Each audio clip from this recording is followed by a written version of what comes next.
Students, आज हम कर रहे हैं आपका चैप्टर 30 जिसका नाम है वाई डू फॉल इल। हम बीमार क्यों होते हैं। फर्स्ट ऑफ ऑल आपको एक्टिविटी दी गई है, पहले इसे समझेंगे। We have all heard of the earthquakes in latitude Bhuj Kashmir etcetera the cyclone that lash the coastal region. कई जगहों पे हमने देखा है कि कभी कभी साइक्लोन्स या अर्थक्वेक जो भूचाल होते हैं वो हिट कर जाते हैं, वहाँ पे आते हैं। सुना होगा वहाँ पे भूकंप आया, ठीक है। Think of as many different ways as possible in which people health would be affected by such a disaster if it took place in our neighbourhood. ऐसे सारे आप वे से सोचिए कि उन लोगों की हेल्थ पे क्या इफ़ेक्ट पड़ा होगा जिनके पास ये हुआ है, और अगर ऐसा ही कुछ हमारे पास में हो जाए, हमारे पड़ोस में हो जाए कहीं, तो फिर क्या हमारे साथ क्या होगा।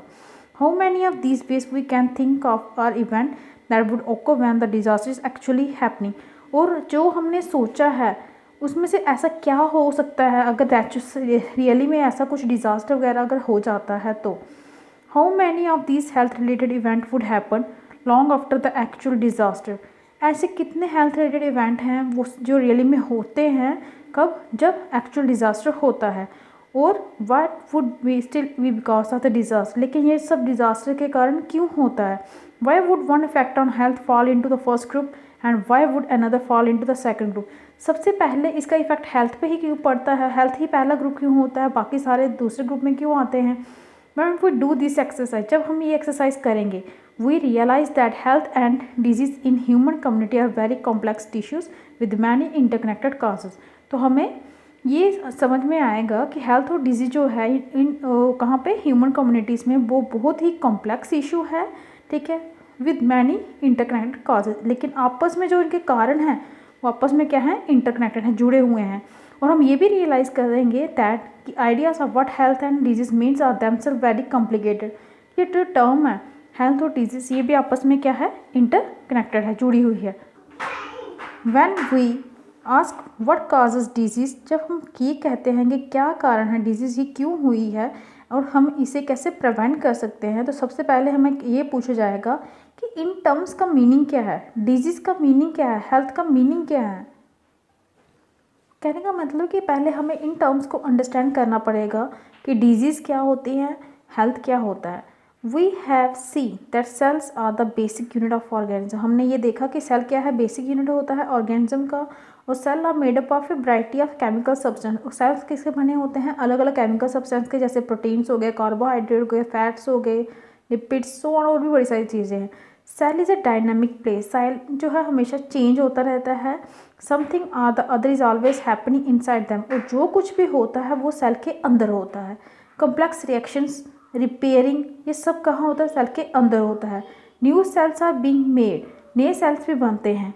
इन अवर ऑर्गन्स आर टिश्यू, हमारे ऑर्गन्स में या टिश्यूज़ में there are various specialise activities going on. बहुत सारी एक्टिविटीज़ हैं जो चलती रहते हैं। क्या, कौन कौन सी।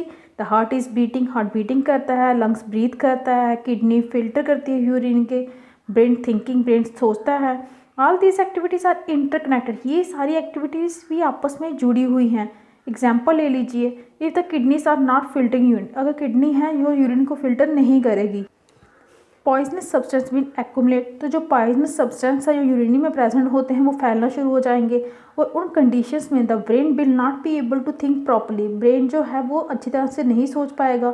For all these interconnected activities, इन सभी जो एक्टिविटीज़ आपस में जुड़ी हुई हैं, energy and raw materials are needed. उसके लिए क्या चाहिए होते हैं, एनर्जी और रॉ मटेरियल चाहिए होता है। और food is necessity for sale and tissue function. Food जो खाना है वो सबसे ज़रूरी चीज़ है किसके लिए, सेल और टिश्यू के फंक्शंस के लिए।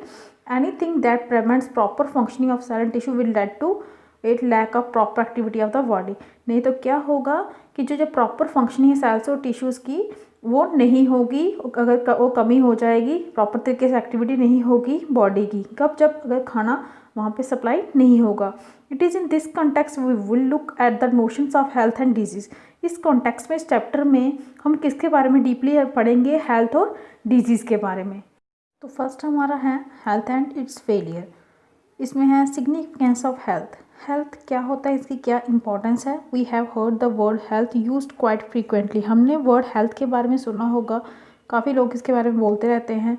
We use it ourselves as well, हम तो इसे यूज़ करते हैं साथ ही में when we say things like my grandfather health is not good, जैसे हम कई बार कहते हैं मेरी दादी माँ की हेल्थ जो है वो अच्छी नहीं है। Our teacher use it when they scold us saying, जब हमें हमारे टीचर्स कहते हैं this is not a healthy attitude, ये जो आपका एटीट्यूड है ये हेल्दी नहीं है। What does the word health mean, इस वर्ड हेल्थ का मतलब क्या है। If we think about it, अगर हम इसके बारे में सोचेंगे, we realise that it always imply the idea of being bad. ये डिपेंड, हमें यहाँ पे ये रियलाइज़ होगा कि ये डिपेंड करता है बोलने वाले कि वो हमें क्या बोल रहा है, किस वे से बोल रहा है, किस लिए बोल रहा है। We can think of this well being as effective functioning, इस बोलने वाले का अलग अलग मीनिंग होता है, उसकी अपनी अपनी फंक्शनिंग है। जैसे कि फॉर आवर ग्रैंड मदर्स, जैसे हम ग्रैंड मदर की बात बोल रहे हैं, being able to go out to the market, वो इतने इस काबिल हैं कि वो मार्केट जा सकती हैं, जहाँ विजिट नेबर्स पड़ोस में जा सकती हैं, ठीक है। इसका कहने का मतलब ये हुआ। And not being able to do, अगर वो इस काबिल नहीं है to do such things is poor health, तो कहने का मतलब है अगर वो ये सब चीज़ें नहीं कर सकती, मार्केट में नहीं जा सकती, आस पड़ोस में नहीं जा सकती, तो उनकी हेल्थ क्या है, पुअर है। Being interested in following the teaching in the classroom, जैसे अब टीचर ने हमें क्लासरूम में जैसे बोला, तो उनका कहने का क्या मतलब था, we can understand the world is called a healthy attitude, हमें समझ आना चाहिए कि वर्ल्ड को कहा जाता है healthy attitude. Why not being interested is called the opposite, तो अगर आप क्लास में इंटरेस्टेड नहीं हो तो इसका आपको अपोजिट मीनिंग लगेगा। Health is there for a state of well being enough to function well physically, mentally and socially. तो हेल्थ जो है वो स्टेट है वेल बींग, अच्छा सभी का अच्छा होना, ठीक है। फंक्शन चाहे फिजिकली हो या मेंटली हो या सोशली हो। कहने का मतलब टीचर बच्चे को डांट रही है तो उसका कहने का मतलब है कि आपकी हेल्थ ठीक नहीं, ये कहने का मतलब जो आपका जिस तरह सोचने की वे है, करने का तरीका है वो ठीक नहीं है। दादी माँ की सेहत ख़राब है, वो बाहर नहीं जा सकती, कहने तो यहाँ पे हेल्थ का मीनिंग जो है वो अलग अलग हो जाता है हर एक पर्सन के लिए, ठीक है। तो यहाँ तक ही आज रखते हैं। नेक्स्ट टॉपिक होगा आपका personal community issues, both matter for us, वो नेक्स्ट वीडियो में करेंगे। Thank you.